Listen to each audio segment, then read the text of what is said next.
લગાડી દે કે કામરેજ આવી ગયો. અરે હજી હીરાબાગ આવવાનું વાર છે, ઘડી ખુવા દેવાય કે ના ટાઈટ વાતી હોય તો બારી દીધો. મેં કીધું હવે હું બારી દે, આગળ આવી જાય હીરાબાગ. ઘેરે પૂગવીને એટલે સીધું છોકરાને નિશાળેથી લેવા મૂકવાનું કામ કરવા નતું. અને હા, મારે દાળ ભાત બનાવવા નતા, એટલે જો કાકા પાસેથી મસાલો લેવાનો હતો. નકરો મસાલો તો હાલે ને, એટલે લીંબુ લઈ લીધા, મસાલો લીધો અને બટેકા લઈ લીધા. અરે મારે બટેકાનું શાક બનાવવાનું હતું. જો બધી વસ્તુ લઈ લીધી ને ઘેર આવીને દાળ ભાત બનાવીને બેસી ગયા જમવા. અરે બહુ ભૂખ લાગી. નરેશ કે મસ્ત દાળ ભાત બનાવી નાખ્યા. સારું થયું તે દાળ ભાત બનાવી, મને બહુ ખાવાનું મન થયું હતું. અરે ખાધું ન ખાધું તો આ કચરા વાળો આવી જાય. બાયુને કેવું ખાતા ખાતા કચરો નાખવા જવો પડે. અને પાછો મેં રોંઢો ચાલુ કરી દીધો. અરે કચરા વાળાએ ખાવા ન દીધું.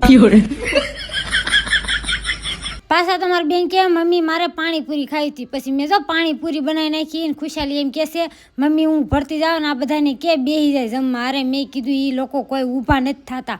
અને પછી તો જોઈ બેસી જાય એને હાથે. મેં કીધું હું નહીં ભરી દઉં. પાછા તમારા ભાણાભાઈ એમ કે મમ્મી તમે ભરી દો કે ન ભરી દો, તમે પાણીપુરી બહુ મસ્ત બનાવી છે. ને હા, પાણીપુરીનું પાણી અમે વેસાતું લીધું. નકરી પાણીપુરી નથી, તલની હાની હોય તે હતી. એટલે જો મેં તલની હાની લઈ લીધી. હાલો ફેમિલી આવી જાવ ખાવા. અરે વિડીયો લાંબો થઈ ગયો છે. જય માતાજી, બાય બાય.